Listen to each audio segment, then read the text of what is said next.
कारण आहेत बरं का. एक कारण असं आहे, की मामा म्हणजे नर्मदेचे भाऊ. आई म्हणतो आपण नर्मदा मैयाला आणि म्हणून त्या आदिवासी भिल्लांना आपण म्हणतो मामा. आणि हे लुटून का घेत? तर त्याचं पहिलं व्यावहारिक कारण असं, की तो सगळा जो भाग आहे, तो खडकाळ भाग आहे. तिथे फार चांगल्या पद्धतीची शेती होत नाही. तो भाग दुर्गम भाग आहे. तिथे पाणी नाही आणि बाकी सुद्धा अनेक तिथे शेती किंवा उपजीविकेच्या साधनांसाठी ती जागा, तो भाग असा फार चांगला असा म्हणता येणार नाही आणि म्हणून मग त्यावेळेला जे परिक्रमावासी त्यांच्या भागातून जात असत, त्यांचं सामान लुटून ही मामा लोकं घेत असत. पण हे सुद्धा पाहण्यात आलंय, की या मामा लोकांनी परिक्रमावासींना फार इजा म्हणून केली नाही. अगदी खूप 100 वर्षापूर्वीच्या नर्मदा परिक्रमेच्या अनुभवांमध्ये असं म्हटलेलं आहे, की तुम्ही जर त्या नर्मदा मामांना भिल्लांना, आदिवासींना मदत केली नाही किंवा त्यांच्याशी खोटं बोललात, तर ते तीर कमान घेऊन तुम्हाला मारत असत. पण अशी वेळ फारशी आली नसावी.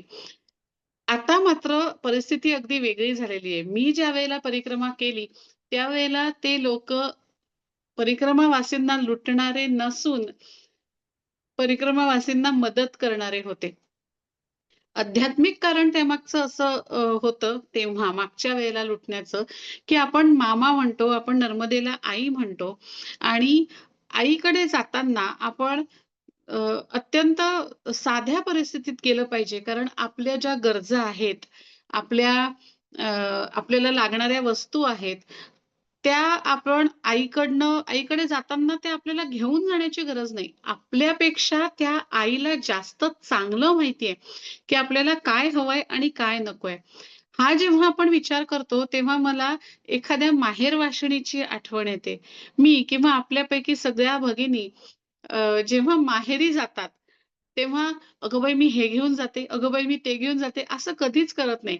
किंबहुना साधारण एका वयातल्या माहेरवाशिणी लहान मुलं असलेल्या जेव्हा घेऊन जातात आपल्या बाळांना आईकडे, तेव्हा म्हणतात, "ए आई, याला खाऊ घाल बरं." कारण ती माझी आई आहे.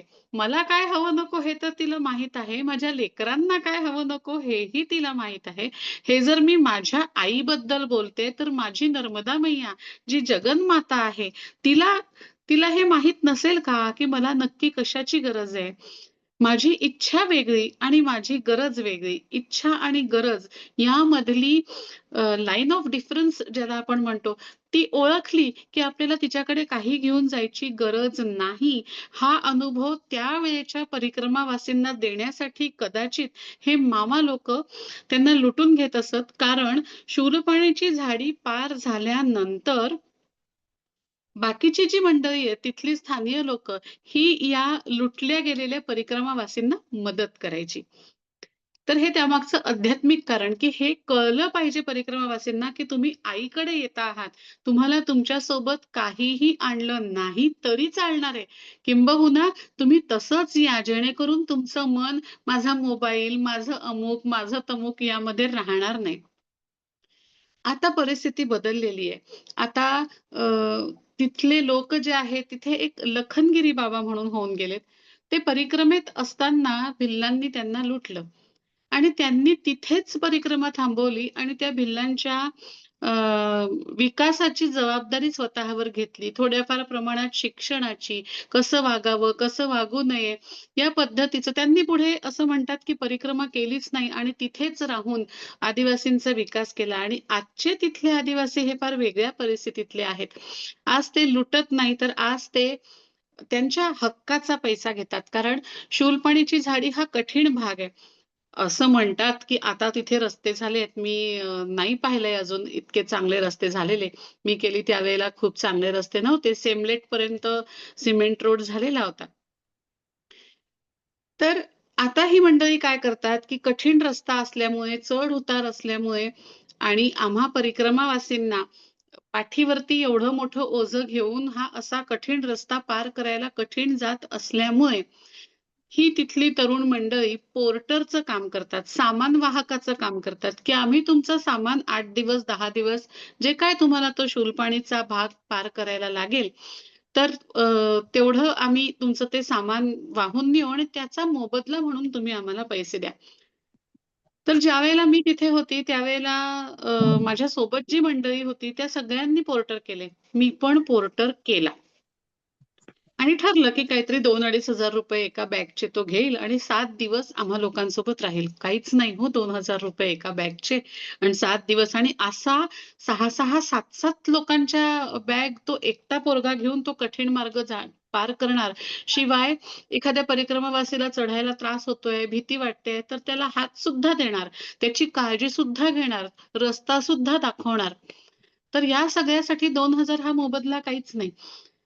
आणि आता ठरलं, की त्या माणसाला बॅग द्यायची, त्या पोराला बॅग द्यायची आणि अशी बॅग मी त्या पोराला काढून देणार पाठीवरची. तेवढ्यात माझ्या पाठीमागून कोणाचा तरी आवाज आला. आवाज असा होता, "बॅग देऊ नकोस, परत जा." मी जरा चरकले. लगेच दुसरा आवाज आला, "स्वतःच्या कर्माचं ओझं दुसऱ्याच्या पाठीवर देऊन परिक्रमा करायची असेल, तर परिक्रमा करायची गरज नाही. इथून परत फिर." मी सटकन मागे वळून पाहिलं. मागे कोणीही नव्हतं. पण आवाज आला होता. निश्चितपणे आवाज आला होता. कणखर, कडक आवाज आला होता. त्या आवाजात एक जरब होती. त्या त्या आवाजात एक प्रचंड मोठी आज्ञा होती, की ती आज्ञा जर मी पाळली नाही, तर माझं काही खरं नाही. अशी मला भीती वाटली आणि भीतीपोटी का असेना, पण मी माझी बॅग त्या मुलाला दिली नाही. तो बिचारा म्हणाला, की "मैंने तो आपसे ₹2,000 की बात की." मी त्याला म्हटलं, "बाबा मी तुला पैसे देते, पण मी तुला बॅग नाही देत. आता मी तुला बॅग नाही देऊ शकत." आणि माझी बॅग मी पाठीवर ठेवली आणि मी हळू पुढे चालायला लागले. आता मागून ही मंडळी येतात आहे, आपण थोडं-थोडं पुढे चालत जावं. आणि असं करता मंडळी काय झालं, की हे जे पोर्टर लोकं होते, हे बाकीच्या सगळ्या मंडळींना घेऊन येत होते. त्यांच्या बॅगा आणत होते. त्यामुळे त्यांना यायला उशीर होत होता आणि मी एकटी चालत असल्यामुळे मी पुढे निघून गेले. मी पुढे निघून गेले आणि मध्ये जे अंतर होतं ते कधी वाढलं, मागची मंडळी मागे कधी राहिली किंवा मी कुठेतरी रस्ता चुकले आणि मी कुठल्यातरी वेगळ्या वाटेला लागले, हे मला कळलंच नाही. साधारण दुपारी 1-1:30 वाजताची वेळ असेल. रस्ता अत्यंत कठीण बरं का. मग अगदीच वाढवून चढवून सांगत नाहीये. साधारण 1.5 फुटाचा असा रस्ता. रस्ता म्हणजे काय पायवाट. अ, अशी खडी चढाई, अगदी अशी खडी चढाई हां. आणि त्यावर सगळे मुरुम. मी जोडे घालून पहिली परिक्रमा जी केली ती जोडे घालून केली. आणि आता ते मुरुम म्हणजे असे गोल आणि ते घरंगळतात खाली त्याच्यावरती आपण पाय दिला की. तर तो रस्ता असा होता, की उजव्या बाजूला खाली खोल दरी होती. त्या दरीत नर्मदा मैया आपलं करंगळी असते ना, ह्या करंगळी इतकी जाड दिसत होती. म्हणजे लक्षात घ्या आपली उंची किती होती, आपण किती उंचीवर होतो त्यावेळेला. आणि डाव्या बाजूला काळा कुळकुळीत असा खडा पहाड, अगदी असा खडा पहाड. म्हणजे तुम्हाला तिथे आधार म्हणून पकडायला म्हणून काही नाही. नाही म्हणायला झाडी आहे शूलपाणीची, तर तुमच्या मनात विचार येईल, की तिथे झाडं नव्हतीत का? हो, झाडं होते. अहो, पण सगळे बाभळीचे. कुठे पकडणार बाभळीच्या झाडाला? मग आता काय तर आपल्या हातात दंड आहे. आपण तो दंड असा खोचायचा, एक पाऊल टाकायचं. तो मुरूम असा थोडासा त्या मुरुमांचा चुरा म्हणा किंवा बारीक-बारीक कंकड ज्याला हिंदीत म्हणतात, ते बाजूला करून तो पाय रोवायचा. तो पक्का झालाय ही खात्री करायची आणि मग दुसरा पाय टाकायचा. आणि असं करत आपल्याला ती चढाई चढायची आहे. आणि माझा जप चालू होता आणि ती चढाई मी चढत होते. त्यावेळेला मला काही भीती वाटत नव्हती. अ, असं विशेष काही असं वाटत नव्हतं. मात्र झालं असं, की अशी चढाईचा रस्ता आहे ना हा असा. आता कसं दाखवू तुम्हाला? हा असा चढाईचा रस्ता आहे आणि इथून पुढे म्हणजे हा असा चढाई आहेच, पण इथून पुढे साधारण 3 फूट रस्ताच नाहीये. असा रस्ता जो आहे तो तुटून गेलेला आहे. म्हणजे इथून मी चढत वर आले आहे आणि इथून पुढे हे जे बोट आहे माझं इथून पुढे पण रस्ता दिसतोय. पण मध्ये रस्ताच दिसत नाहीये. तो खचलाय खाली आणि 3 फूट म्हणजे काही अंतर कमी नाहीये. एरवी प्लेन रस्त्यावर 3 फूट आपल्याला उडी मारता येईल. पण उजव्या हाताला इतकी खोल दरी होती, की मी उडी मारली आणि माझा नेम चुकला, की मी या दरीत पडणार हे निश्चित होतं. 1-1:30 वाजला असेल काहीतरी. म्हटलं येतातेत मागून लोकं, असं करूया आपण थांबूया थोडं त्यांच्यासाठी. आणि असं म्हणत मी थोडं थांबले. साधारण अर्धा तास झाला, पाऊण तास झाला, 1 तास झाला. बरं दूरपर्यंतही कोणी काही दिसेना. मी बऱ्यापैकी उंचावर होती, तर खालून कोणी येतंय का हे मला दिसणं शक्य होतं. पण तरीही मला कोणी दिसेना. मग मला असं लक्षात आलं, की कदाचित मी वेगळं वळण घेऊन पर्वताच्या या बाजूला आले आणि मंडळी वेगळं वळण घेऊन पर्वताच्या त्या बाजूला गेली, असं होऊ शकतं. म्हणजे आता मागून कोणी येईल याची शाश्वती नाही. बरं मग आता करायचं काय? खाली उतरायचा प्रयत्न केला, की आपण खाली येऊ. पण ते मुरुम जे होते ते इतके घरंगळत होते, की चढणं एक वेळ सोपं होतं, पण उतारावर उतरणं हे त्याही पेक्षा कठीण होतं. कारण पाय घसरला, की गेलं, संपलं. मग आता काय करायचं? आता एकच उपाय होता, की इथून आपल्याला पार होऊन जायचं होतं, उडी मारून जायचं होतं. मनात प्रचंड भीती दाटलेली होती. एकच विचार सारखा मनात येत होता. मृत्यूचं भय नव्हतं, कारण माहीत होतं, की परिक्रमेत जर मला मृत्यू आला, तर मला मोक्ष मिळणार निश्चितपणे. पण आपल्याला आपल्या मृत्यूचं कधीच भय नसतं. भय असतं आपल्या मागे उरलेल्या लोकांचं कसं होईल याचं. अर्थात ते तसं होणार नाही हे माहीत असतं, पण आपण सर्वसामान्य लोक आहेत. आई नाही राहिली तर मुलाचं कसं होईल? हा विचार एका आईला त्रास दिल्याशिवाय राहवत नव्हता. आणि तसंच माझं होत होतं. माझ्या मनात माझ्या लेकराचा विचार येत होता. असं वाटत होतं, की हा म्हणेल माझा मुलगा, की आई परिक्रमेला गेली आणि वापसच आली नाही. बरं ही दरी इतकी खोल होती, की इथून माझं प्रेतसुद्धा, शवसुद्धा सापडणं काही सहज शक्य नव्हतं. म्हटलं आता मुलाला फोन करावा म्हणून मी मोबाईल फोन काढला तर नेटवर्क शून्य होतं. आता मी मुलाला फोनही करू शकत नव्हते. म्हणजे आता जगलं वाचलं तरी इथून तर जायचंय. कारण इथे मी रात्रभर राहू पण शकणार नव्हते. कोणी येईपर्यंत पण मी राहू शकणार नव्हते. मी कोणाची मदत पण घेऊ शकणार नव्हते. मग आता काय करायचं? मग माझ्या पायातले जोडे काढले आणि मी जोडे फेकले. ते जाऊन पोहोचले. 3च फूट होतं अंतर तसं. ते जाऊन पोहोचले. म्हटलं चला म्हणजे आता मी उडी मारते आणि मी समजा दरीत पडली, तर हे जोडे कोणाला तरी दिसतील आणि त्यांना लक्षात येईल, की कोणीतरी दरीत पडलंय. मग मनात विचार आला, जरा वारा आला, की हे जोडे पर्वतीय वारा तो चांगला जोरदार असणार. जरा वारा आला, की हे जोडे खाली पडणार. मग कोणाला मी सापडणारच नाही. बरं पुन्हा कोण केव्हा या रस्त्याने येणार याबद्दल काहीच माहिती नाही. मग आता काय करायचं? तर त्यावेळेला ना मी कमरेला पाउच लावला होता आणि मोबाईल वगैरे सगळं त्या पाउचमध्ये ठेवलं होतं आणि पाठीवरती बॅग होती. दंड माझ्या हातातच ठेवला आणि पाठीवरची बॅग काढून मी 3 फूट पुढे फेकली. ती बॅग तिथे जाऊन पोहोचली. म्हटलं हां, आता ठीक आहे. आता एवढी मोठी जड-जूड 7-8 किलो वजनाची बॅग वाऱ्याने काही सहजपणे खाली पडणार नाही. कोणाला तरी दिसेल आणि बॅगमध्ये सामान आहे, वही आहे, ज्यावर आपण आश्रमांचा ठप्पा घेतो. घरची माहिती लिहिलेली आहे. त्यामुळे माझ्या घरी नक्की कळेल, की इथून आता ही पडली आणि ही काही घरी आता परत येणार नाही. आणि म्हटलं आता उडी मारायची. मी अक्षरशः अशा मुठी वळल्या, 2 पावलं हळू मागे सरकले. दंड असा रोवला हाताने घट्ट आणि त्या दंडाचा आधार घेऊन आता पुढे उडी मारायची आहे. मी मोठ्याने आवाज दिला, "नाना वाचवा!" आणि असं म्हणून मी उडी मारली. मी उडी मारली आणि मी त्या बॅकवर जाऊन पडले. मी उठून उभे राहिले. पण ना माझा विश्वासच बसेना. मी खूप घाबरले होते. मी थरथर कापत होते आणि मला असं वाटत होतं, की मी दरीत पडले आणि माझा मृत्यू झालेला आहे. कारण मला काहीही दुःख जाणवत नाहीये. मला जमिनीचा स्पर्श सुद्धा जाणवत नाहीये. आणि कदाचित मला दुःखच जाणवत नाहीये. मला देह भावनाच नाहीये आणि म्हणून माझा मृत्यू झालाय, असं मला वाटलं. पण माझा विश्वासच बसेना आणि म्हणून मी माझे अंग चाचपडून पाहायचा, असे चिमटे घेऊन पाहायचा, चाचपडून पाहायचा प्रयत्न केला आणि चाचपडता मी असं स्वतःला दंडाने असं दंडाला चाचपडत असताना इथे खालच्या बाजूला दंडाच्या अशी 4 बोटं आणि याही बाजूला अशी 4 बोटं यांचा स्पर्श मला झाला. जणू काही एखाद्या लहान मुलाला आपण असं बखोटीला उचलून समोर ठेवतो, तसं एका बाजूला माझी नर्मदा माई आणि एका बाजूला माझे नाना महाराज यांनी मला असं बखोटीला उचलून असं असं ठेवलं होतं, की मला साधं खरचटलं सुद्धा नाही. मी जी पडली ती त्या बॅगवर जाऊन पडली. मला पडली त्यावेळेला माझ्या कुठल्याही अंगाला जमिनीचा स्पर्श सुद्धा झाला नाही.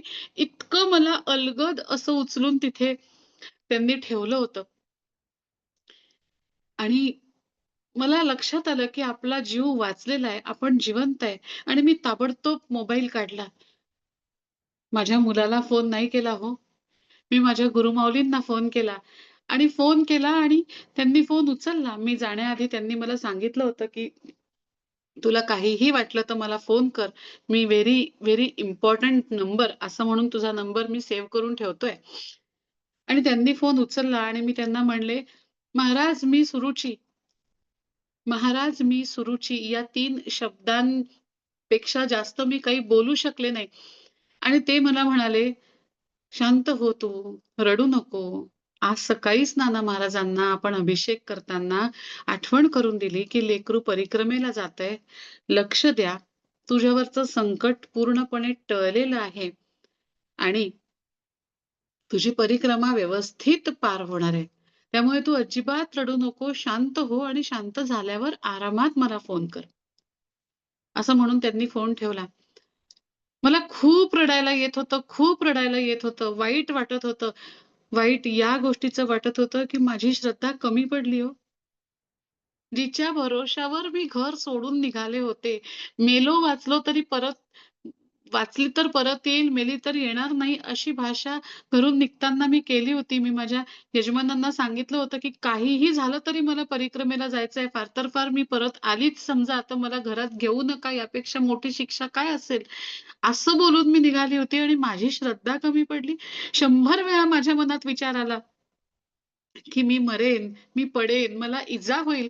पण एकदाही माझ्या मनात हा विचार नाही आला त्यावेळेला, की आहे माझी गुरुमाऊली वाचवेल मला.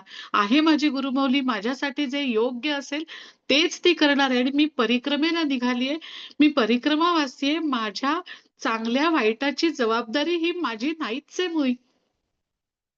ही माझ्या मैय्याची जबाबदारी आहे आणि तिच्यावरती मी विश्वास ठेवू शकले नाही.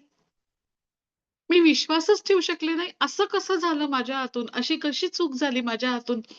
मला या गोष्टीचं तेव्हाही रडू येत होतं. मला या गोष्टीचं आजही वाईट वाटतं.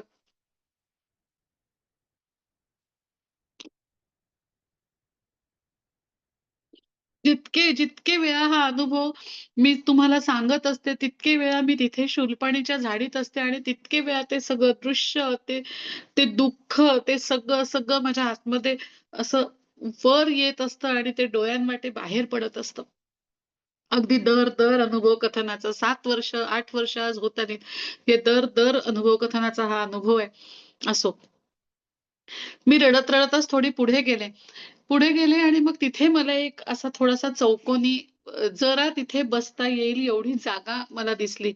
मी तिथे बसले आणि लहान मूल टाहो फोडून रडतं, तसं हुंदके देऊन मोठ्याने आवाज काढून अगदी भोकाड पसरतो असं ज्याला आपण म्हणतो, तसं भोकाड पसरून मी रडून घेतलं. मला बघणारं तिथे कोणी नव्हतं. मला ऐकणारं तिथे कोणी नव्हतं. मला मोकळं व्हायचं होतं, व्यक्त व्हायचं होतं. मी रडून घेतलं, पाणी प्यायले आणि मग मी पुढे निघाले. पुढचा रस्ता 1.5 फुटापेक्षा मोठा होता आणि अगदीच दोन्ही बाजूनी दऱ्या होत्या असं नव्हतं. सुरक्षित असा रस्ता होता. तोही रस्ता वर करून मी पुढे गेले. तर तिथे एक दोन्ही हात असे मोठे केल्यानंतर जेवढा आपल्या हाताचा आकार होतो, तेवढा मोठा पितळेचा घडा घेऊन एक साधारण 40च्या वयाची अ, गावातले वस्त्र परिधान केलेली घागरा, चोली, चुन्नी, पायात चांदीचे मोठे-मोठे ते कडे आणि अशी ती आदिवासी महिला तिथे उभी होती आणि ती मला म्हणाली, "आजा जल्दी-जल्दी ऊपर आजा." आणि मी मला बरं वाटलं कोणाला तरी पाहून तिथे आणि मी वर गेले. बसले तिथे. ती म्हणाली, "हो गया रोना धोना, खत्म हो गया, रो लिया तूने जितना रोना था." तर म्हटलं ही वर आहे ना, हिने पाहिलं असेल मला रडताना. म्हटलं, "हाँ मैया हो गया." म्हणे, "पानी पिएगी?" म्हटलं, "हाँ मैया पिऊंगी." तिने तो एवढा मोठा घडा उचलला. मी अशी ओंजळ केली आणि मी असं तिच्या ओंजळीने तिने माझ्या ओंजळीत तिने पाणी टाकलं आणि मी असं पाणी पिले. पाणी पिल्यावरती ती मला म्हणते, "तेरी बोतल खाली है?" बोतल भरले. हो, माझी बाटली रिकामी होती. तिथे रडता-रडता मी सगळं पाणी संपवलं होतं उरलेलं. मी बाटली पण भरून घेतली. मला खूप छान वाटलं, बरं वाटलं. मग मी तिला विचारलं, "मैया अब मुझे किस तरफ जाना है?" तर म्हणाली, की "यहाँ से ऐसे आगे जाना है." तर म्हटलं, "अच्छा, अच्छा, ठीक है." म्हटलं, "मैया तुम कहाँ रहती हो? तुम कहाँ से आती हो?" तर तिने काहीतरी सांगितलं, पण मला ते त्यावेळेला कळलं नाही. आणि हा एवढा मोठा घडा म्हणजे हे इतकं सगळं बोलणं झाल्यावर मग मला असं वाटलं, बापरे! ही एवढा मोठा घडा आणतीये.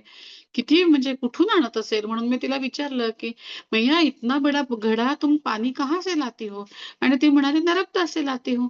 म्हटलं, "हो, आणत असेल." आणि असं म्हणून मग तिने मला रस्ता दाखवला. म्हटलं, "मैया तुम भी चलो ना." तर ती मला म्हणते, "और भी परिक्रमावासी है, उनको भी तो पानी पिलाना है." मी म्हटलं, "हो, तेही बरोबर आहे." आणि मग मी पुढे निघाले. पुष्कळ अंतर पुढे गेल्यानंतर मला लख्ख डोक्यात प्रकाश असा पडला, की थोड्या वेळापूर्वी नर्मदा मैया करंगळी एवढी मी पाहिली होती. इतक्या मी उंचीवर होते आणि ही बया मला सांगते की "मैं नर्मदा से पानी लाती हूँ. मैं नर्मदा से पानी लाती हूँ." तिथून ही इथे पाणी आणतेय का? शक्य आहे का ते? मग मला क्षणभर असं वाटलं, की ती नर्मदा मैया आहे. पण तरीसुद्धा त्यावेळेला मन हे मानायला तयार नव्हतं. तिने जो रस्ता सांगितला होता, त्या रस्त्याने मी पुढे गेले. गावात तिथे शांतीलाल पावरा म्हणून त्यांच्याकडे नर्मदा परिक्रमावासींचं राहण्याचं ठिकाण असतं. तर तिथे मी थांबले आणि तिथे मी या बाईबद्दल शांतीलालला विचारलं, त्याच्या बायकोला विचारलं. तिथे परिक्रमावासींना भेटायला म्हणून आजूबाजूचे लोकं आले होते. छोटंसं गाव 10-12 कुटुंबांचं असेल फार तर फार. गाव काय कसबाच म्हणा. हो, सगळ्यांनी मूर्खात काढलं मला. अक्षरशः मूर्खात काढलं. शांतीलाल मला म्हणाला, "माताजी सठिया गए हो क्या?" मी म्हटलं, "असं का बरं म्हणताय शांतीलाल जी?" तर म्हणाले, "हमारा घर देखो." 18 विश्व दारिद्र्य काय असतं, ते अनुभवायचं असेल तर शांतीलालचं घर बघावं आणि तिथली सगळी घरं अशीच. म्हणे, "हमारे यहाँ पीतल का एक भी बर्तन नहीं है." और तुम कह रही हो इतना बड़ा हंडा लेके वो आई थी। तुम जैसे बता रही हो ना, वैसी कोई औरत हमारे यहाँ क्या हमारे आसपास के 5 गाँव में है ही नहीं। और तुम जितना बड़ा बड़ा हंडा बता रही हो ना, उतना बड़ा हंडा पीतल का वो भी हमारे कौन से पुरखों ने देखा था, ये भी हमें पता नहीं। माताजी, नर्मदा मैया आके पानी पिला के गई। वो जो तुम पीतल का घड़ा कह रही हो ना, सोने का रहा होगा और जो औरत कह रही हो ना, नर्मदा से पानी लाने वाली, माताजी, वो तो साक्षात नर्मदा मैया थी। हमारे यहाँ ऐसी कोई औरत है ही नहीं. त्यावेळेला डोक्यात प्रकाश पडला. हो, जबाबदारी तिने घेतली आहे ना. तिने जबाबदारी घेतलीये. तिला त्यावेळेला मला सांभाळायला, मला शांत करायला, मला पाणी पाजायला ती माझ्यासाठी धावून आली. बरं मंडळी गंमत अशी सांगते, की यानंतर मी तर तिथून निघून गेले. माझ्यानंतर मला असं वाटलं, की मीच फक्त त्या त्या व्यक्तीला पाहिलं असेल, पण तुम्ही तावसे काका-काकूंना ओळखत असाल, तेही त्यावेळेला माझ्यासोबत परिक्रमेत होते. तावसे काका-काकूंना सुद्धा त्या आम्ही तिघं जण त्या शूलपणेच्या झाडीच्या प्रवासातनं निघालेले असे होतो, की त्याच व्यक्तीने आम्हाला तिघांना त्या घड्यानी पाणी पाजलं आणि मग जेव्हा मी तावसे काकूंशी, यशस्वी काकूंशी मी बोलले, त्यावेळेला मग हे आम्हाला तिघांना कन्फर्म झालं, की ज्या माऊलीने आम्हाला पाणी पाजलं, ती दुसरी-तिसरी कोणी नसून साक्षात नर्मदा मैया होती. नर्मदे हर, नर्मदे हर. गुरुमाऊली आणि नर्मदा मैया सोबत असताना शूलपाणीच्या झाडीतला हा माझा प्रवास होता. इथूनच पुढे शूलपाणीची झाडी, नर्मदा मैयाचं हृदय आणि आपले जे अश्वत्थामा आहेत, ते नर्मदा मैयाच्या हृदयात राहणारे आहेत. ही शूलपणीची झाडी बरीच मोठी आहे. गोरा कॉलनीच्या तिकडे पलीकडे संपते. त्याच्या आधीची गोष्ट. त्यावेळेला माझ्यासोबत पसारकर काकू होत्या. आणि नंतर मग हा जो कठीण रस्ता आहे हा नाहीये. मग नंतर पुढे गोरा कॉलनीच्या अलीकडे छान डांबरी रस्ता झालेला आहे. आणि ज्या ठिकाणी डांबरी रस्ता नाही त्या ठिकाणी मातीचा रस्ता आहे, पण चांगला ब्रॉड आहे. म्हणजे असं काही धोकादायक रस्ता नाहीये. तर पांढऱ्या मातीच्या थोडं आधी, पांढरा माती, वडफळी हे गुजरात बॉर्डर जी लागते, त्याच्या थोडासा आधीचा हा भाग होता. अ, पांढऱ्या मातीला आम्ही पोहोचायचोच होतो. आणि हिरालाल रावतकडनं भरपूर चॉकलेट्स घेतलेले होते. कारण खरं आजकाल बरेच मतदुमत झाले आहेत, की तिथल्या मुलांना चॉकलेट द्यावे की नाही द्यावेत. पण त्यावेळेला मी चॉकलेट्स घेतले होते. आणि ते चॉकलेट तिथल्या आदिवासी मुलांना देत आणि त्यामागचा उद्देश माझा तरी, की आपण त्यांना चॉकलेट देऊन नर्मदे हर म्हटलं माफ करा.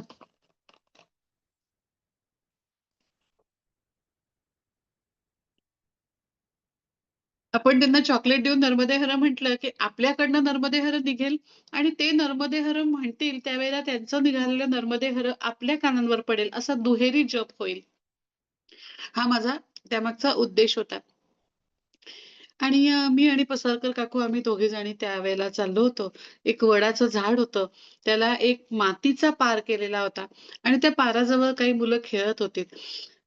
आता तिथल्या मुलांना तोपर्यंत सवय झाली होती, की नर्मदे हर म्हणून कोणीतरी येतं, चॉकलेट देतं आणि जातं. मग स्त्री असो की पुरुष ते ओरडायला लागतात, "नर्मदे हर आ गया, नर्मदे हर आ गया" आणि छान आपल्याला असा गराडा घालतात आणि आपण त्यांना चॉकलेट देतो, टॉफी देतो आणि मग ते चालले जातात. त्याचप्रमाणे तिथली मुलं आली, चॉकलेट घेतलं आणि चालली गेली. पण एक मुलगा साधारण 5-5.5 वर्षाचा असावा. त्याच्या अंगावर कपडे नव्हते, कमरेला करदोडा घातलेला होता. गळ्यात आपल्या शर्टाच्या बटन असतात की नाही, त्या आकाराच्या तशाच चकत्या-चकत्या अशा साधारण तुळशीच्या म्हणा किंवा कशाच्या अशा चकत्या-चकत्या आहेत. त्या चकत्या-चकत्यांच्या माळा त्यांनी घातलेल्या होत्या आणि केस सुद्धा नव्हते त्याच्या डोक्यावरती. आणि तो पाठमोरा बसला होता. त्याचं लक्ष नव्हतं माझ्याकडे. तर मला वाटलं, की कदाचित त्यांनी ऐकलं नसेल नर्मदे हर आया आणि म्हणून मी त्याला आवाज दिला, "आ जाओ बेटा, टॉफी खा लो."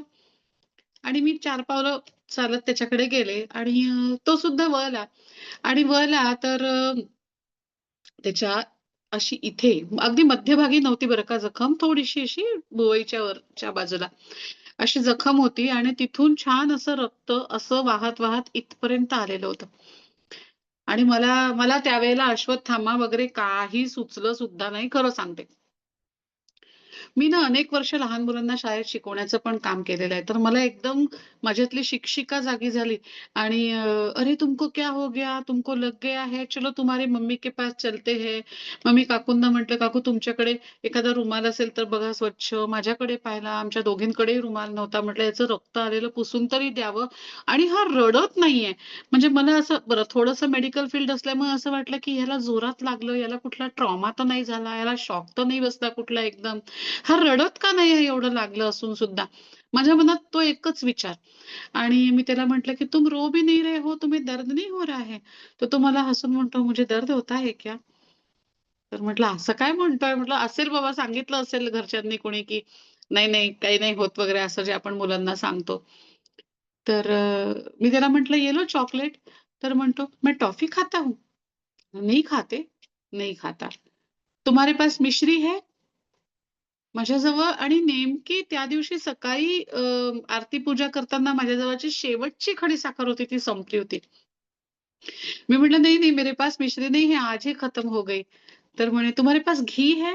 माझ्याकडे तुपवाती होत्या, पण त्या इतक्या भिजलेल्या होत्या, की त्यातनं तूप आणि वाती या वेगळं निघणं अशक्य होतं आणि मी त्याला म्हटलं, "नहीं मेरे पास नहीं है. मेरे पास बत्ती है लेकिन अलग से घी मेरे पास रखा हुआ नहीं है." तर तो मला म्हणतो, "जा, तू मेरे कुछ काम की नहीं." आणि असं म्हणून असा-असा हात केला त्यानी आणि तो निघून गेला. त्याही वेळेला माझ्या मनात काही नाही. फक्त एवढं नक्की, की हा मुलगा काहीतरी वेगळा आहे. तो अजानुबाहू होता.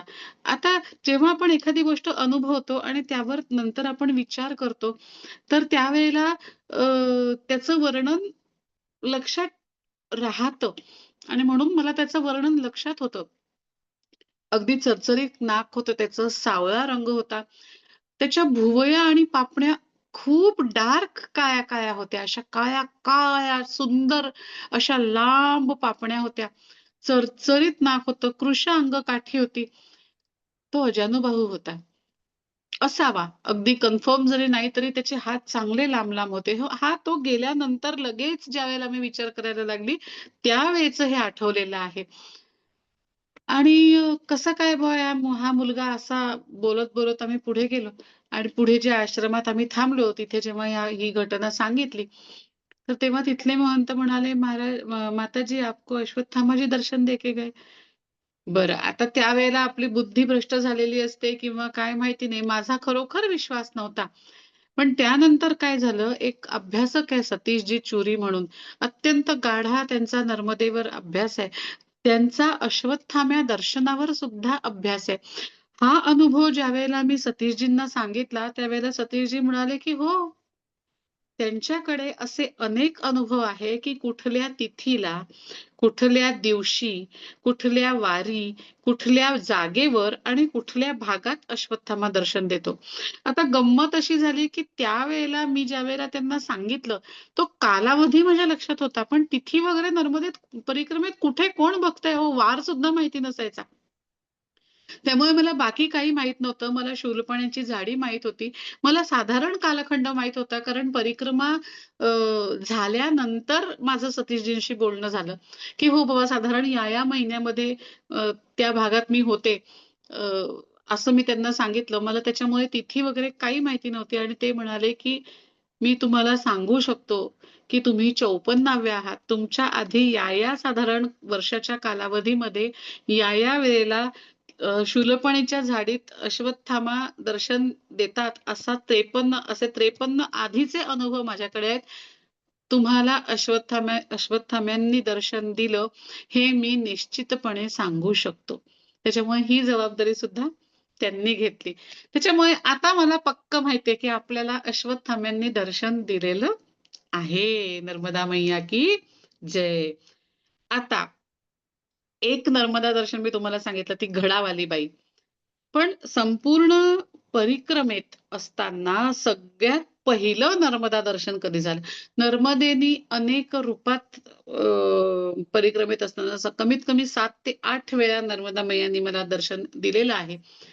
आता अ, जरी आपल्याला कळत नसलं, की ही ज्या रूपात आलेली आहे, ती व्यक्ती खरंच नर्मदा आहे का? हे जरी आपल्याला माहीत नसलं, तरी मी एक नक्की सांगू शकते, ते प्रत्यक्ष दर्शन नसलं तरी अप्रत्यक्ष दर्शन निश्चितपणे असतं. कारण तुम्ही परिक्रमेत असताना तुमच्या गरजा ओळखून एखादी व्यक्ती समोर येऊन तुमची हर प्रकारची गरज पूर्ण करते. ती काही स्वतःच्या इच्छेनी नाही. ती नर्मदा मैयाच्या इच्छेनी. तिला नर्मदा मैयानी पाठवलेलं असतं आणि माझ्यासाठी ती प्रत्येक व्यक्ती त्या वेळेला नर्मदा स्वरूप असते, नर्मदा मैया असते. पण हे जे पहिलं दर्शन आहे, हे मला स्पष्टपणे माहीत आहे. इथे मला कुणालाही न विचारता अतिशय स्पष्टपणे लक्षात आलं, की समोरची जी व्यक्ती दिसते आहे, ती नर्मदा मैयाचं आहे. दुसरं कोणी असूच शकत नाही. कारण हा अनुभव ज्यावेळेला मला आला, तेव्हा तिथे आम्ही 3च व्यक्ती होतो. मी, सुरेखाताई डोंगरे आणि नर्मदा मैया स्वरूप. आता तुम्हाला अनुभवात काय ते सांगते. ही गोष्ट आहे लेपा. लेप्यावरनं आम्ही पुढे वेदांत विला या रस्त्याला लागत असताना, तर मांगीलाल वर्माकडून आम्ही निघालो होतो. मी आणि सुरेखाताई आम्ही दोघीजणी सोबत होतो. सुरेखाताई डोंगरे आणि आम्ही दोघीजणी चालत-चालत निघालो होतो. तिथून थोडा एक 3 ते 4 किलोमीटर जो रस्ता आहे, तो जरा झाडीचा रस्ता आहे. जंगल असं नाही म्हणता येणार, पण हो झाडी आहेच. आणि तिथे वेदा नदी आहे. ती पुढे जाऊन नर्मदेला मिळते आणि तिथे वेदा नदीचा संगम नर्मदेशी होतो. आम्ही नवीन परिक्रमावासी होतो. ओंकारेश्वरनं निघालो होतो आणि आता आम्हाला पुढे जायचं होतं. तर पूल लागला नदीचा. नदीचा पूल लागला तर आम्हाला त्यावेळेला आम्ही इतके नवीन होतो. 4-5 दिवस जेमतेम काय ते परिक्रमा सुरू करून झाले असतील. आणि त्यावेळेला आम्हाला हे समजत नव्हतं, की समोर येणारी नदी नर्मदा आहे का? कारण नर्मदा नदीला ओलांडून आपल्याला जायचं नाहीये. मैयाला ओलांडून आपल्याला जायचं नाहीये. बरं तिथे कुठे लिहिलं असेल तर ठीक आहे. नाहीतर ओळखायचं कसं, की ही नर्मदा मैया आहे का ही दुसरी कोणती नदी आहे? आपली परिक्रमा खंडित व्हायला नको. आणि आम्हाला पूल दिसत होता समोर. साधारण आम्ही 200-250 पावलं दूर असू पुलापासून. आणि मी आणि सुरेखाताई सारखं आपलं बघतोय कुठे काही दिसतंय का लिहिलेलं आणि आम्ही बोलतोय, की "अगं ही कोणची नदी आहे पण? म्हणजे ही ओलांडून जायचं की नाही जायचं?" आणि आता इथे विचारायलाही कुणीच नाही. बरं नुकतंच आम्हाला नर्मदे हरोचा हे पहिल्या दुसऱ्या दिवसांमध्ये कळलं होतं, की आपल्याला काही प्रश्न पडला, की नर्मदे हर असं म्हणायचं. आणि आम्ही नर्मदे हर असं म्हणायला सुरुवात केली बरं. कोणी उत्तर द्यायला तयार नाही. दूरवरती आम्ही पुलाच्या जवळ येऊन उभं राहिलो. पूल आम्ही पार केला नाही. पुलाच्या जवळ येऊन आम्ही उभं राहिलो आणि उजव्या हाताला दूरवरती बरंच दूर अंतरावर म्हणजे आमचा आवाज तिथे निश्चितपणे जाऊ शकणार नाही, अशा अंतरावर काही मजूर खोदकाम करत होते. आणि आम्ही दोघींनी हे म्हटलं सुद्धा, की त्यांना आपला आवाजही ऐकू जाणार नाही. आता काय करायचं माहिती नाही. बघू कोणी एखादी गाडी येईल, काही येईल असा आम्ही विचार करत होतो. तोच पुलाच्या पलीकडनं आणि साधारण एक 300-400 मीटरचा तो पूल असावा आणि त्या पुढेही असा सरळ रस्ता आहे, जो मेन रोडला लागतो. अगदी दिसेल पुढचं सगळं असं आणि तिकडनं एक ट्रॅक्टर आतमध्ये वळलं. आता ते ट्रॅक्टर पुलावरनं येणार आणि पुढे जाणार आणि मग आम्हाला तो ट्रॅक्टरवाला माणूस सांगणार, की ही नर्मदा मैया आहे का नाही? असा आम्ही विचार केला. तरी म्हटलं आपण चला नर्मदे हर म्हणूयात आणि आम्ही मोठ्या-मोठ्याने नर्मदे हर म्हणायला लागलो. कारण काय ना, ते ट्रॅक्टर मध्येच थांबायचं. मग परत चालू व्हायचं. म्हटलं आता हे कधी येणार माहिती नाही. आणि आम्ही नर्मदे हर म्हणताच थोडे एक 8 एक मिनिटांनंतर झाडीतनं एक माणूस बाहेर आला. आता त्याचं वर्णन ऐका हां, मला ते अगदी व्यवस्थित माहिती कारण that was a shock for me. त्यावेळेला तो माझ्यासाठी खरंच एक धक्का होता आनंदाचा. त्या माणसाने निळ्या रंगाचा शर्ट घातलेला होता. तपकिरी रंगाची पॅन्ट होती आणि एक असा भगवा तपकिरी असा चॉकलेटी ब्राउन असं गमछा अ, असा त्यांनी गळ्यात अडकवला होता. त्यांनी टिळा लावला होता उभा आणि छान भरपूर केस होते त्याला आणि ते असे वळवले होते. अजय देवगण स्टाईल बरं का. तर ते असे त्याचे केस वळवले होते आणि तो पान खात-खात किंवा गुटखा काहीतरी खात-खात बाहेर आला. बाहेर आला त्याने तो गुटखा थुंकला आणि आम्ही न विचारताच आम्हाला म्हणाला, "अरे जाओ, जाओ, ये वेदा नदी है, नर्मदा नदी नहीं है."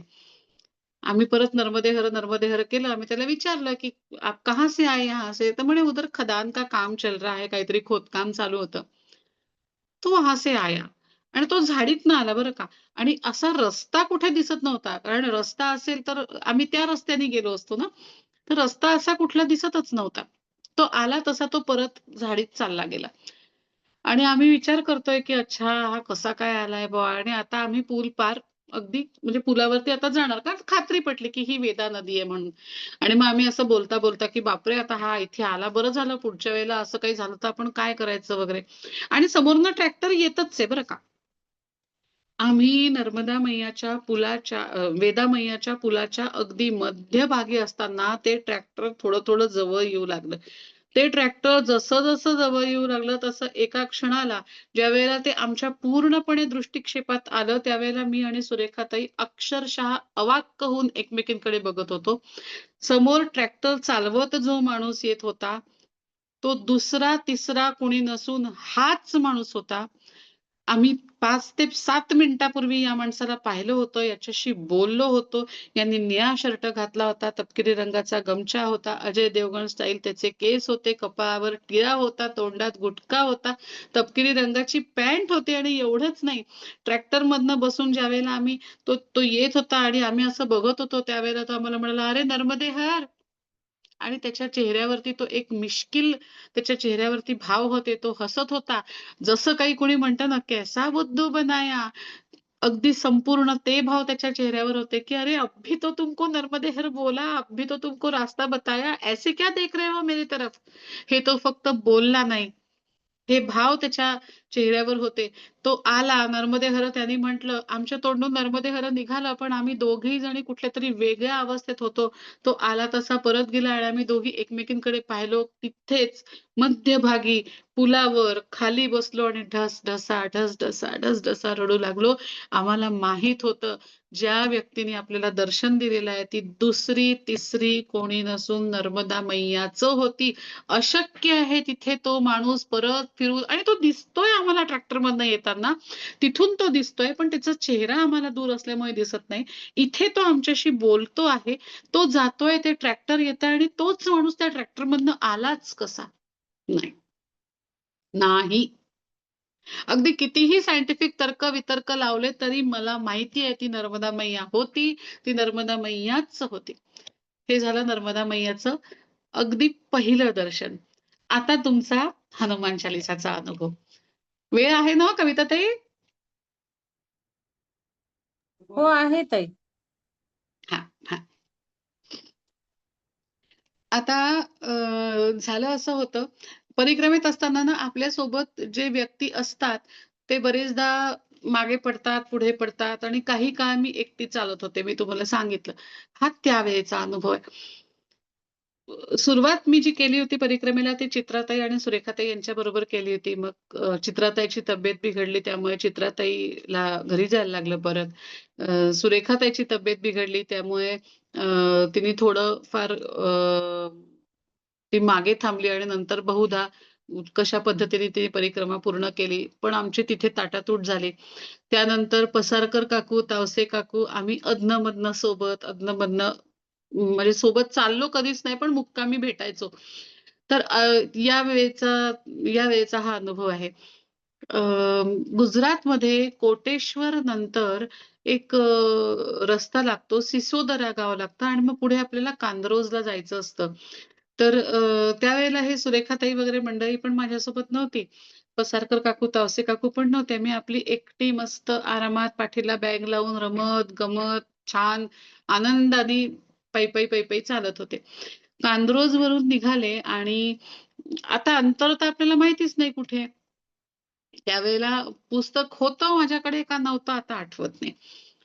आणि चालत-चालत एका ठिकाणी तिघी बायका छान एका पायरीवरती एका घराच्या बसलेल्या होत्या आणि एक साधारण तरी वाजले असतील हे 4 वगैरे वाजले असतील.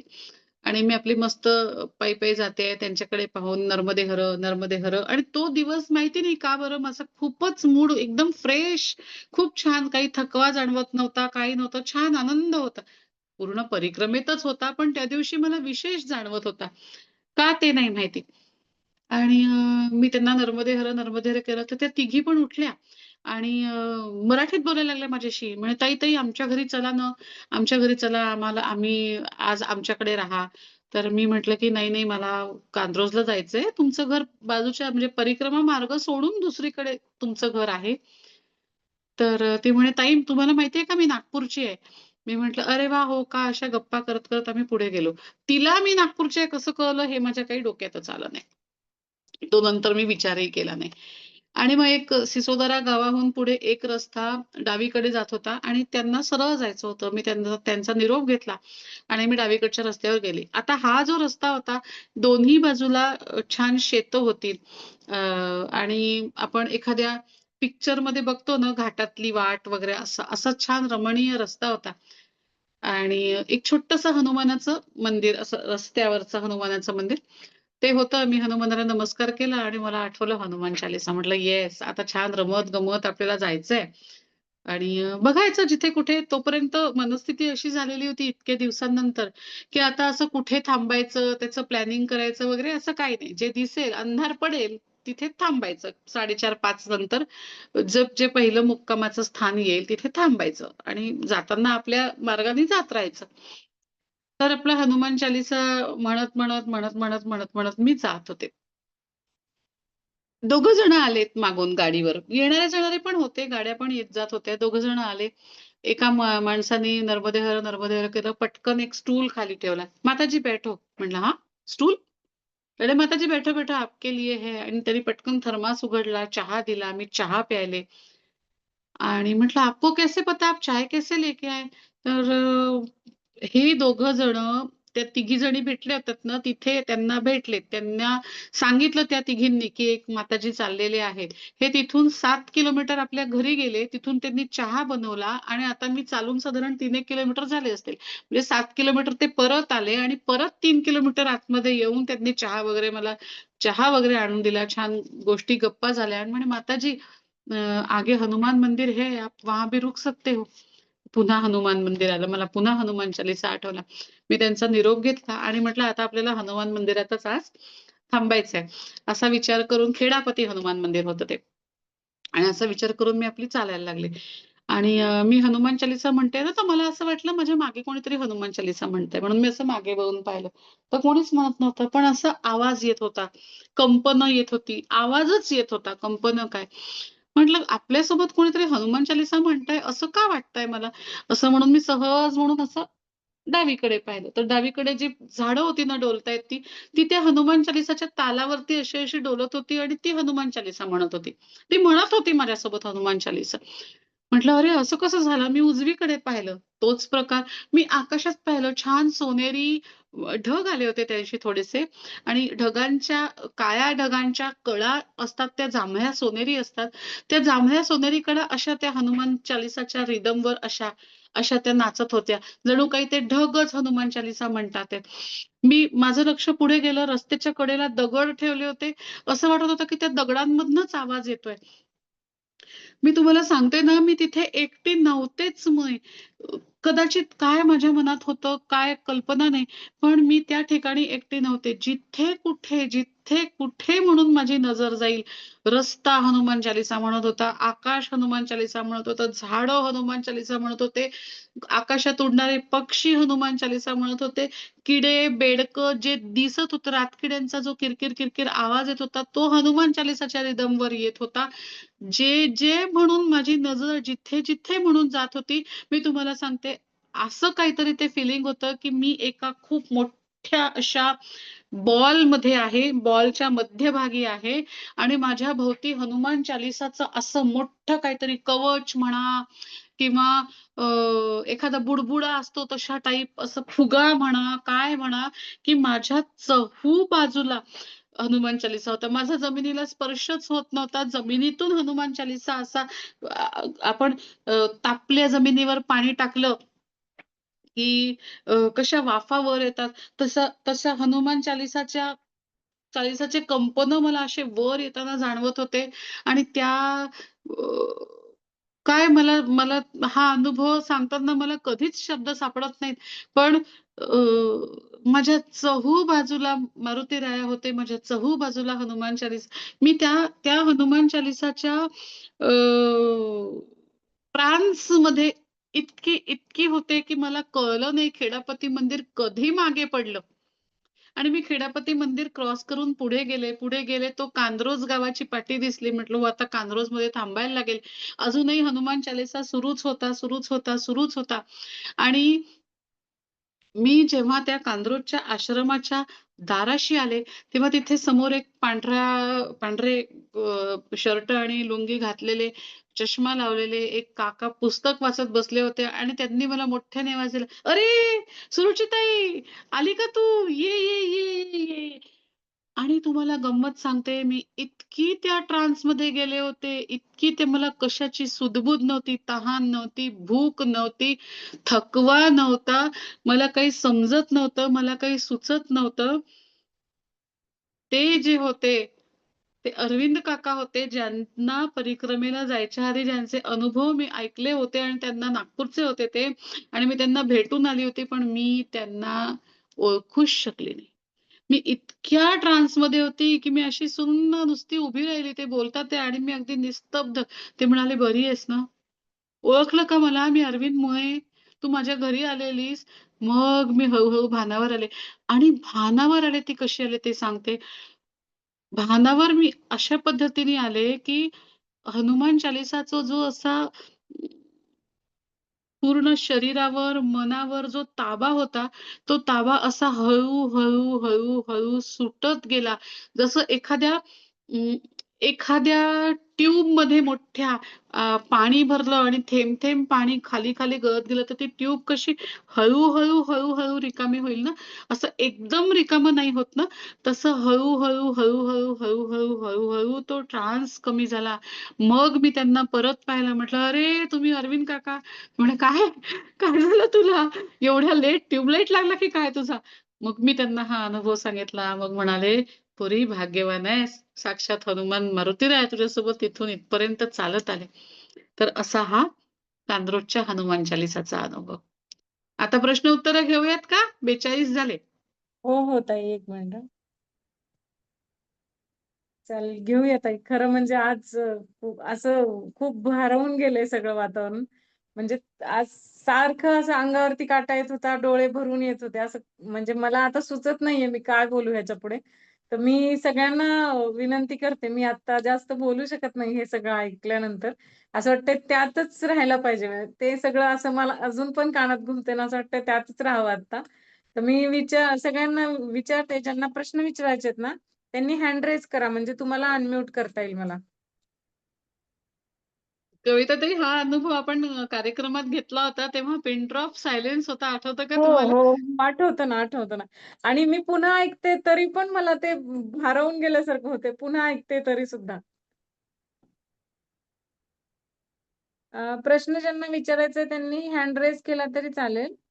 मी तुम्हाला अनम्यूट करते.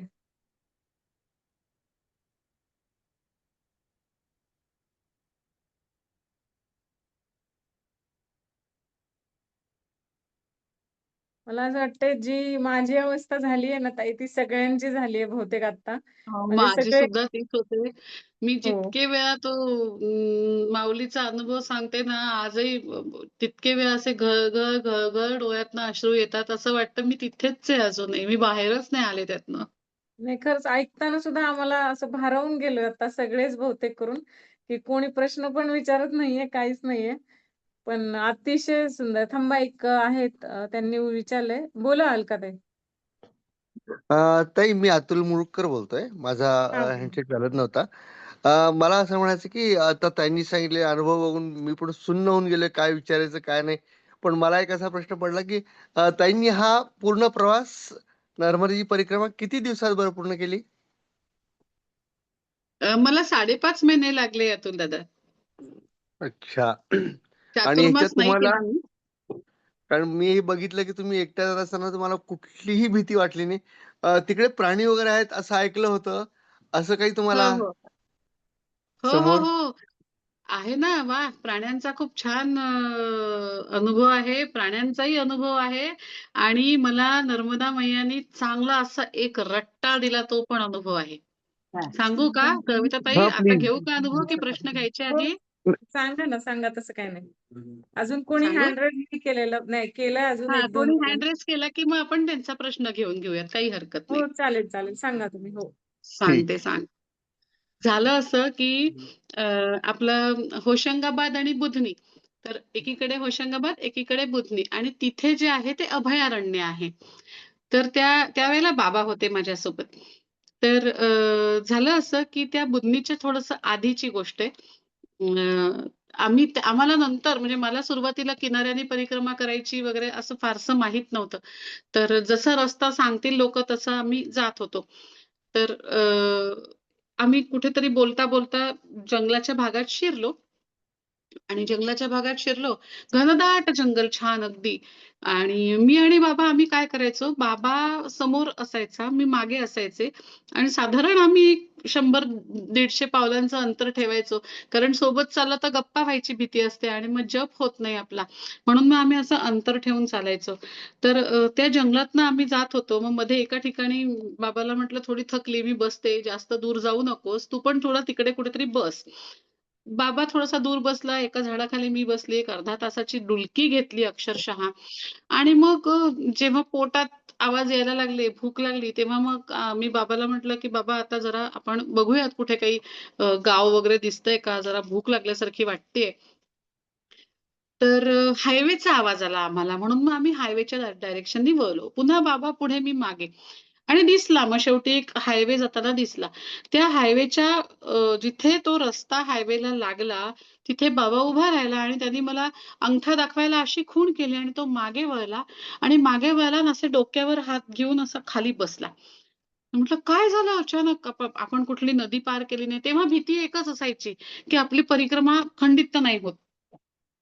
आणि बाबांनी मला दुरून आवाज दिला, "लवकर ये, धावत ये, आधी ये." आणि मी धावत-धावत तिथे गेले आणि मी ना तुम्हाला तो फोटो पाठवेन. तिथे एक बोर्ड लागला होता आणि त्या बोर्डवरती लिहिलं होतं, की या जंगलामध्ये अ, काय म्हणतात त्याला? नरभक्षक. या जंगलामध्ये नरभक्षक प्राणी आढळून आलेले आहेत आणि इथे जाण्यास मनाई. म्हणजे हायवेवरून कोणी जंगलात जाऊ नये, तिथे तो बोर्ड होता आणि त्या जंगलातनं आम्ही चालत बाहेर आलेलो होतो. मला वाघ-बीघ तर जाऊ दे, 7 वाघ तिथे आहेत असं लक्षात आलं. कोणी सर्कसवाल्यांनी वाघ सोडले होते आणि त्यांना अशी शिकार नसल्यामुळे मॅन इस द ईझीएस्ट प्रे. सगळ्यात सोपी शिकार हा मानव आहे. त्याच्यामुळे अ, बुधनीमच्या चौका-चौकातनं मुलांना 1-2 मुलांना उचलून नेण्याचं वगैरे त्या 7 वाघांपैकी एखाद्या वाघाने हे केलं होतं. आता गंमत कशी आहे पहा, तिथे बोर्ड पाहिला मी. वनविभागाचा बोर्ड होता, की या रस्त्यावरनं जाणं अंदर जाना मना है. आम्ही तिथनं बाहेर आलो होतो. आम्ही सुरक्षित बाहेर आलो होतो की नाही, पण काय डोकं फिरलं माहिती नाही. तिथे खाली फोन नंबर दिला होता. मी त्यांना फोन केला आणि त्यांना विचारलं. तर म्हटलं, "ऐसा-ऐसा बोर्ड दिखा, पुराना है क्या बोर्ड?" तर म्हणे, "आप कहाँ से बात कर रहे हैं?" म्हटलं, "अभी मैं उस रोड से बाहर आ गए." तर म्हणे, "अच्छा तो अब जिंदा है, फिर कोई चिंता नहीं." म्हटलं, "म्हणजे?" मग त्यांनी सांगितलं, की "नहीं, यहाँ पे ऐसा-ऐसा हुआ है." आता तोपर्यंत माझ्या मनात भीती नव्हती बरं. आता तिथून माझ्या मनात बसली भीती. बरं. झालं असं होतं, की वाचनाची अत्यंत आवड. त्यामुळे लहानपणी जिम कॉर्बेट अख्खा वाचून काढला होता. हा मला तोपर्यंत आठवत नव्हता. पण तिथून पुढे प्रत्येक पावला-पावलाला मला ही भीती वाटायची, की इथे वाघ आहे, तिकडनं वाघ येतो, इकडनं वरून उडी मारतो. बरं त्यात असं झालं, की नांदनेरला ज्यावेळेला आम्ही जाऊन पोहोचलो, तर तिथे जो आश्रम होता तिथल्या सगळ्या खोल्या भरल्या होत्या. त्याच्यामुळे आता एका पडक्या शाळेत आम्हाला राहायचं होतं आणि आम्ही सामान वगैरे लावलं आणि बस लावलं म्हणजे काय सामान ठेवलं आणि बाजूला अंकित राजपूतचं घर होतं एक 2-4 घरं सोडून त्यांच्याकडे भोजन प्रसादी झाली आणि शेकोटी लावून बाहेर बसलो. तोपर्यंत आम्ही त्या शाळेत गेलोच नव्हतो. आता आसन लावायला म्हणून ज्यावेळेला पूजापाठ बाहेरच केला होता. आसन लावायला म्हणून ज्यावेळेला आतमध्ये गेलो त्यावेळेला लक्षात आलं, याला भिंती तर आहेत, छप्पर नाही. आता छप्पर नाही म्हटल्यावर माझी मनातली भीती जागी झाली. बरं. शेकोटी जेव्हा पेटवत बसलो होतो, तेव्हा झालं असं होतं, की तिथे एका बुधनीमध्ये 4 दिवसांपूर्वी एका 5 वर्षाच्या मुलाला एक वाघ भर गावातनं, चौकातनं, मेन चौकातनं मजुराचं काम करणाऱ्या एका परिवारातल्या एका लहान 5 वर्षाच्या मुलाला वाघ घेऊन गेला होता. त्यामुळे आसपासच्या एरियात सगळ्या त्याच चर्चा होत्या. मग कोणीतरी म्हणालं, "हमने तो नांदेड़ में भी देखा है, हमने तो इधर भी देखा है." आणि मला प्रचंड भीती वाटायला लागली. आणि मला सारखं असं वाटायचं, की तो चित्ता वर चढेल झाडावर आणि माझ्या अंगावर उडी मारेल. का वाटायचं, काय वाटायचं माहिती नाही. पण मला वन्य प्राण्यांची भीती खूप आधीपासनं होती आणि ती इथून परत सुरू झाली. आता गंमत अशी झाली, की जेव्हा मी त्या अंकितला म्हटलं, की "यहाँ तो छत ही नहीं है. अब कैसे करेंगे?" तर तो असा उभा राहिला वेगळ्या आवेशात आणि मला म्हणाला, "एक काम करो माताजी आप उठा लो आसन यहाँ से." आणि मी पण आसन पटकन गुंडाळायला लागले. मला वाटलं हा आपल्या घरी वगैरे नेतोय आपल्याला. तर म्हणे, "एक काम करो, बस स्टैंड छोड़ देता हूँ, चले जाओ वापस." म्हणलं, "हां? चले जाओ वापस चले जाओ." म्हटलं, "ऐसा क्यों बोल रहे हो अंकित भाई जी? नर्मदा परिक्रमा में आने की आपकी लायकी नहीं है." म्हणे. म्हटलं, "बापरे!" साधारण अंकितचं वय 26, 25-26 वर्षाचं असेल. बोले, "भाई जी ऐसे क्यों बोल रहे हो?" तो म्हणे, "आप परिक्रमा में निकले हो, नर्मदा में अभी भरोसा नहीं है आपको?" "नहीं, भरोसा तो है, ऐसा नहीं है." "मैं आपको एक अनुभव बताता हूँ." म्हणे. त्यांनी गोष्ट सांगितली तिथेच त्यांच्या गावातच एक बाई होती. ती मोहाची फुलं वेचायला जायची जंगलामध्ये आणि त्या जंगलात एकदा ती गेली असताना तिथे एक परिक्रमावासी बसलेला तिने पाहिला. त्याच्याशी तिने गप्पा केल्या, विचारलं, "केव्हापासून बसलाय?" तर म्हणे, "2 अडीच तास झाले मी इथे बसलोय" वगैरे. मग तिने पाणी वगैरे दिलं स्वतः जवळचं आणि मग तो परिक्रमावासी उठून चालायला लागला. तो परिक्रमावासी जाऊन 10 मिनिटं होत नाहीत, तर ह्या बाईवर वाघाने हमला केला. मी त्या बाईला भेटली. तिच्या हाताला खांद्यापासून इथपर्यंत साधारण 37 टाके आहेत. तिच्याजवळ कोयता होता म्हणून तिने त्या वाघाला त्या कोयत्याने मारायचा प्रयत्न केला आणि तो पळून गेला. तो म्हणाला, "माताजी अब यहाँ पे सो, कल सुबह तुमको उसके पास ले जाता हूँ." दुसऱ्या दिवशी सकाळी तो मला तिच्याजवळ घेऊन गेला. मी तिच्याशी बोलली. तिचा झालेला प्रसंग तिच्या तोंडून ऐकला आणि त्यानंतर तो मला म्हणतो, "माताजी तुमको पता है 2 घंटे से वो परिक्रमावासी वहाँ पे बैठा था, लेकिन शेर ने उस पर हमला नहीं किया। 2 घंटे बाद ये माताजी आई, जब तक वो परिक्रमावासी था तब तक शेर ने हमला नहीं किया। और आपको एक बात बता दूँ जंगली जानवरों की अगर आपका स्टडी है, तो जंगली जानवर आया और हमला किया ऐसे नहीं करता है। वो पहले बहुत देर तक अपने शिकार की तरफ देखता है। उसकी जो हालचाल है, उसकी जो स्थिति है कि वो कैसे बचाव करेगा, इसका पूरा प्लान माइंड में बनाता है और उसके बाद हमला करता है। इसका मतलब वो शेर, वो वाघ वहाँ पे 2 ढाई घंटे के पहले से था, लेकिन उसने परिक्रमावासी को कुछ भी नहीं किया. परिक्रमावासी तर झोपला पण होता तिथे. तो मैया जी एक बात ध्यान दे पकड़ लो बिल्कुल, रख लो कि परिक्रमा में तुम हो तो तुम्हारे साथ मैया चल रही है। परिक्रमावासी को कभी आज तक किसी भी जानवर ने परेशान नहीं किया है. ये समझो और आगे जाओ.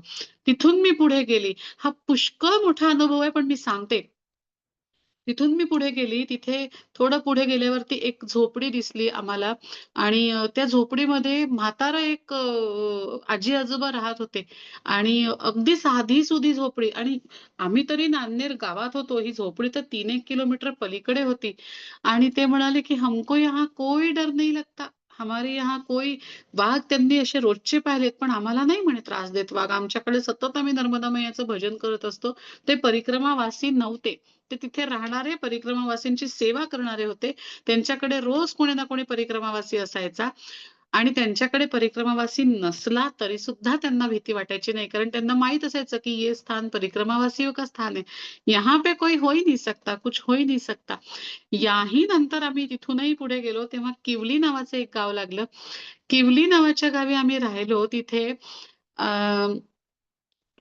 तिथला जो आश्रम होता त्याला ताटीचं झाड होतं. दार होतं ताटीचं आणि बाहेर सगळी बोराची झाडं होती. तिथे आम्ही आसन लावलं तर तिथले महंत आम्हाला म्हणाले, की "आप अंदर रूम में आसन लगाओ आणि रात को आप बहिर्दिशा में जाना नहीं, आपको शाम के पहले जो बाथरूम वाथरूम होके आना है, शाम के पहले आ जाना। अगर आपको जाना ही है तो अकेले मत जाना। हम दोनों को भी उठाना, हम साथ चलेंगे."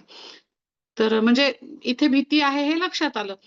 पण त्याच्यानंतर झालं असं, की ते ताटीचं दार असं काही फार पक्कं नसतं आपल्याला माहिती आहे.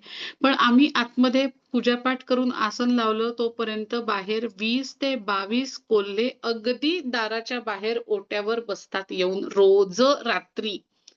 आता मध्ये ताटीचं दार, एकीकडे मी आणि एकीकडे ते 20 ते 22 कोल्हे. पण तेव्हा मला भीती नाही वाटली. त्यानंतर आजपर्यंत मला नंतर नाही वाटली भीती. ही खात्री पटली, की नाही आपल्यासोबत नर्मदा मैया आहे. अजून बऱ्याच ठिकाणी असं झालं, की मला पावलं दिसलेत अक्षरशः जयंती माता मंदिर. पावलं काय जयंती माता मंदिराच्या तिथे आम्ही जेव्हा गेलो, तिथे एक नदी आहे, तिथे लाकडी पूल आहे. मला नदीचं नाव आत्ता या क्षणाला आठवत नाहीये. तिथे 2 दिवसांपूर्वी एका चित्त्याने कोणावर तरी झडप घातली होती. मग वनविभागाने चित्ता पकडला आणि तो चित्ता असा लटकवून ठेवला होता. सोलून तारेला लटकवून ठेवला होता लोकांना दाखवायला, की इथे चित्ता आहे म्हणून. तो सुद्धा मी पाहिला होता. पण हा आधीचा भाग आहे. तेव्हा खूप भीती नव्हती वाटली. पण नर्मदा मैया आपल्यासोबत असते आणि त्यानंतर पुढच्या परिक्रमेत माझी ती पुढची परिक्रमा तर संपूर्ण एकटी. पण त्या परिक्रमेत मैया किनारी सुद्धा चालताना मला भीती म्हणून वाटली नाही. पण आहे तिथे. नर्मदा मैया परिक्रमावासींची संपूर्ण जबाबदारी घेते. परिक्रमावासींना कुठल्याही प्रकारची अ, प्राणहानी होत नाही हे निश्चित. ज्याचा मोक्ष लिहिला असेल त्याचं भाग्य आहे ते. अतुल दादा, मला नर्मदे वाटतं हर. तुम्हाला तुमच्या प्रश्नाचं उत्तर मिळालं. नर्मदे हर. धन्यवाद मॅडम. आणि येस, तुमचे पाय लागू इथूनच. खूपच नर्मदे ग्रेट. हर. अतुल दादा, चेहरा दाखवा हो तुमचा. माझा चेहरा दाखव बर. एक हो, म्हणजे असं मिनिट. बोलल्यासारखं वाटतं जरा. हा, दिसतंय नाही. आता. बोला तुम्ही सर, बोललात म्हणजे तुमची हा स्क्रीन हा दिसेल. हा, नमस्कार ताई. मला खूप छान वाटलं. हां, आता दिसला. नर्मदे हर, ऍक्च्युली नर्मदे हर. नर्मदे हर. आणि खूप खूप खूप आनंद वाटला मला. मी अगदी सुरुवातीपासून ऐकतोय. माझा दुसरा अजून हे आहे, तो सेट लागत नव्हता. मग मिसेसच्या याच्यावरती आम्ही दोघं ऐकतोय मगापासून. आणि वाह! वाह! खूप छान वाटलं. मी तुमचा अगदी मनापासून आभारी आहे. असं वाटतं की मीच तुमच्याबरोबर आहे का काय तिकडे नर्मदेच्या परिक्रमेला. इतकं म्हणजे हे होऊन गेलं होतं मला. खरंच धन्यवाद. आणि परत एकदा नर्मदे तुमच्या हर. पाया पडतो इथून. तुम्ही इतकं नाही, छान नर्मदा भेटून मैयाच्या आलात. पडायचं पाया. नर्मदा मैयाच्या तीच आहे हो सगळं. आपण कोणी आहोत का? नर्मदे हर. बघू. तुम्ही कुठे असता नर्मदे. मॅडम? मी इंदोरला असते दादा. बरं ताई, बघूत कधी आता भविष्यात. आपण कुठून आमच्या बोलताय आहात? कविता ताई बरोबर मी पुण्यात असतो. बरं. कविता ताईंबरोबर कधी अनुभव आला तर, किंवा आमचे किरणजी, आम्ही भेटूतच अगदी, अगदी. निश्चित. Yes yes. नक्की, नक्की, नक्की. ठेवतो. चालेल ताई, अजून थँक यू. एक जणांनी हँड रेज केलाय, आपण त्यांचा पण हो, प्रश्न घेऊया. हो. हा, बोलू शकता तुम्ही. नाव सांगा तुमचं. ताई नमस्कार, मी स्मिता ठाकरे बोलत आहे. मला हेच विचारायचं होतं, आता कळलं की तुम्ही इंदोरच्या आहात म्हणून. तर हो, हो. तुम्ही काहीतरी नागपूरच्या म्हणून बोलल्या आवाज ब्रेक मगाशी. होतोय ताई तुमचा. नाही, मी नागपूरचीच आहे. पण बर परिक्रमेत नंतर मला नर्मदा मैयानी, किंबहुना मी महेश्वरला परिक्रमेत असताना मला नर्मदा मैयानी इंदोरला आणून ठेवलं. बर तो पुढच्या तेच. भागात तो अनुभव, बरं का कविता ताई, मोठा अनुभव आहे थोडा, तो आपण पुढच्या हो भागात घेऊ. हो, हो, चालेल तेच चालेल, मला नक्की. हो विचारायचं हो. होतं की तुम्ही नागपूरच्या आहात का म्हणून. म्हटलं नागपूरच्या असाल तर मी नागपूरला तुम्हाला भेटायला येईल म्हणून, त्याच्यासाठी म्हणून मी विचारलं. आपल्या पुस्तकाचं प्रकाशन नागपूरलाच झालं होतं, शंकरनगरला. बरं बरं बरं बरं बरं. हम्म. तर नागपूरचीच आहे मी. नर्मदे हर ताई, खूप छान वाटलं, खूप नर्मदे हर. सुंदर अनुभव.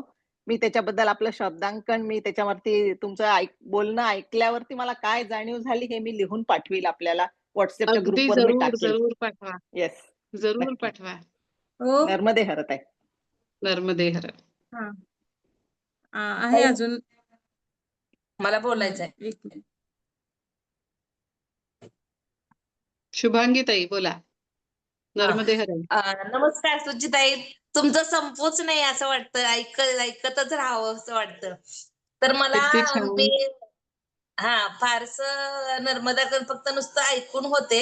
आणि फक्त मला की उत्तर वाहिनी परिक्रमा केल्यानंतर पूर्ण परिक्रमेचं पुण्य किंवा ते मिळतं, हे जाणून घ्यायचंय मला.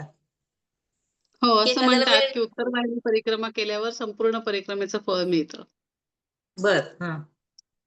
तर मग म्हणजे मला काय म्हणायचंय, मग तसं चालतं, मिळतं का ते? म्हणजे शॉर्ट नोटीसवर आपण हां. जाऊन येतो ना, त्याचा वगैरे नसेल तर असं. काय काय? आता हे कसं पूर्ण परिक्रमा करायची म्हटली बसनं तरी 25 दिवस जातात. उत्तर हो, वाहिनीला तसे कमी जातात. म्हणून तर हो. अगदी बरोबर आहे. उत्तर वाहिनी परिक्रमा केल्यानंतर परिक्रमेचं पूर्ण पुण्य मिळतं असं म्हणतात. पण परिक्रमेचं पुण्य वेगळं, पुण्य मिळणं वेगळं आणि नर्मदा मैयाचं सान्निध्य मिळणं वेगळं. तर ते तुम्हाला नर्मदा मैयाचं सान्निध्य, तिच्याबरोबर असणं, तिचं तुमचं एकत्र असणं, हा जो भाव तयार होतो, हा तिच्या सोबत राहिल्यावर जास्त चांगल्या पद्धतीने तयार होतो. आणि हे मी मान्य करते, की खूप आपल्याला आता मी सुद्धा 4 म्हणजे चातुर्मास न करता परिक्रमा केली. मी काही 3 वर्ष 3 महिने 13 दिवसाची नाही केली. मैयाची इच्छा असेल तर ती पण परिक्रमा करण्याचं मानस आहे, जेव्हा आता मैया बोलवेल तेव्हा. पण ते नाही तर निदान एक 15-20 दिवसाचा वेळ काढून आपण बसची परिक्रमा नक्की, नक्की, नक्कीच करू शकतो. आणि करायला हो हो, पाहिजे असं माझं म्हणणं आहे. एकदा तरी परिक्रमा करावी, कशीही करावी, पण एकदा तरी करावी. नक्की नक्की कर ना. तुमचं ते ऐकून असं आतून वाटतं की जायचंच नाही असं आहे. त्यामुळे नक्की अगदी करून खूप अगदी अगदी छान छान वाटते. ओके, धन्यवाद. नर्मदे हर. नर्मदे हर. ताई पुढचे आपण हे करतोय अनम्यूट. हो हो हा केले. विचारा तुम्ही प्रश्न. मी आसावरी पाटणकर. ऐकू नर्मदे येते? हर. हो हो येते. नर्मदे हर. बोला. किती वेळा परिक्रमा केली मॅडम तुम्ही? एकदा एकटीने खंड परिक्रमा, एकदा ही याची परिक्रमा जी नॉर्मल सगळ्यांसोबत जोडे घालून पहिली जी केली ती, आणि एकदा आई वडिलांना घेऊन कारनी, आणि एकदा मैत्रिणी बरोबर कारनी. अच्छा. हां, ते ऐकतच राहावं असं वाटतं संपूच नाही. खूप छान वाटतेय.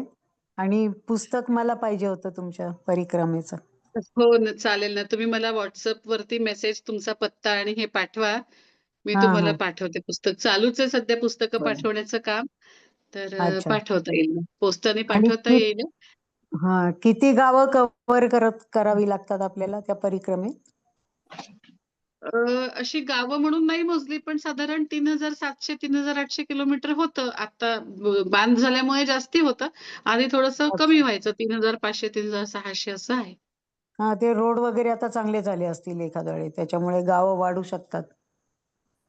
हो, आता आपण जर मैया किनाऱ्याने केली तर अमरकंटकहून नर्मदा मैया जी निघाली आहे ती अत्यंत वळसे घेऊन निघाली आहे. त्यामुळे किनारा परिक्रमा जी आहे त्याचं अंतर जास्त आहे. रस्ता परिक्रमेचं अंतर कमी आहे. आणि गावं कसबे म्हणण्यापेक्षा काही मोठे शहरं आहेत, आणि गावं कसबे तर असंख्य लागतात. अच्छा. त्याच्यामुळे रोजचं साधारण एक सांगायचं झालं तर 25-30 किलोमीटर मला चालायला लागायचं.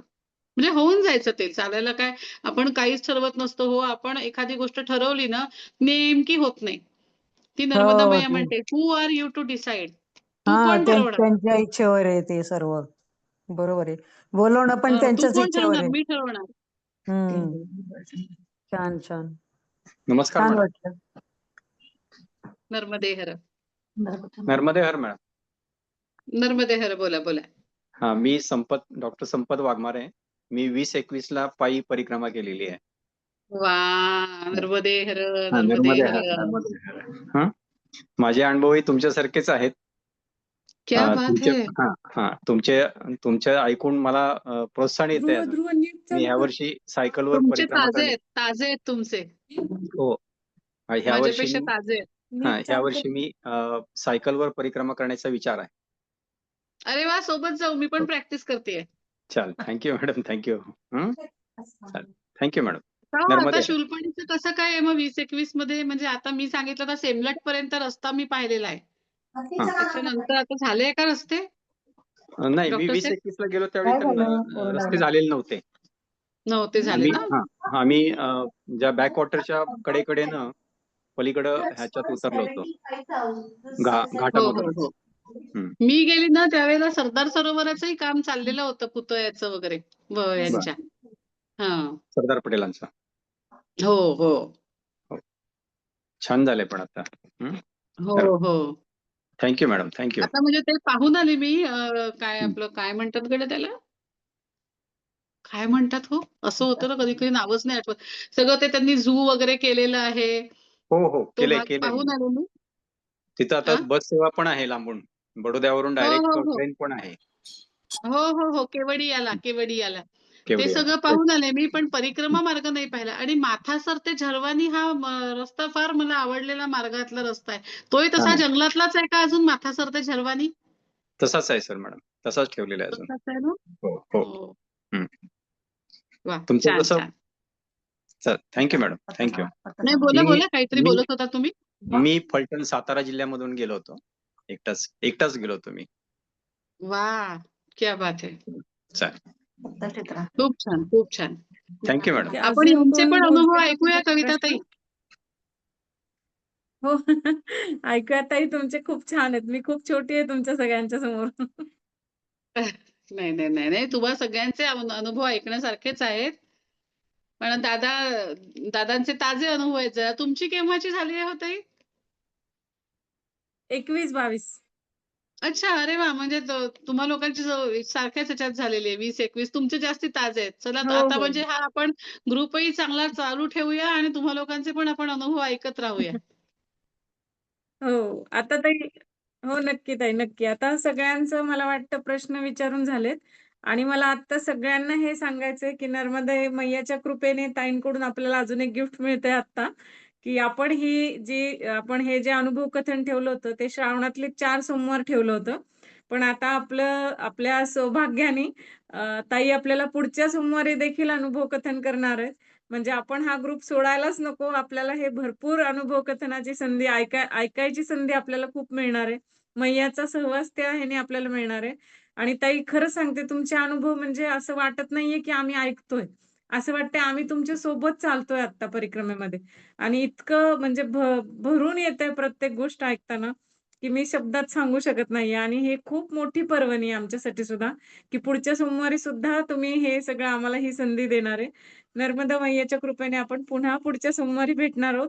मला सगळ्यांना अगदी. सांगायचंय, की हा ग्रुप सोडू नका. आपण असंच नर्मदा मैयाचे अजून अनुभव ऐकणार आहोत पुढच्या सोमवारी पण. तर भेटूया मग पुढच्या सोमवारी. ताई चालेल आता अगदी, मीटिंग थांबवली अगदी. तर? हो, हो. अगदी. आज पहा ना, बापरे! 10 वाजून 7 मिनिटं झाले. हो. वाह!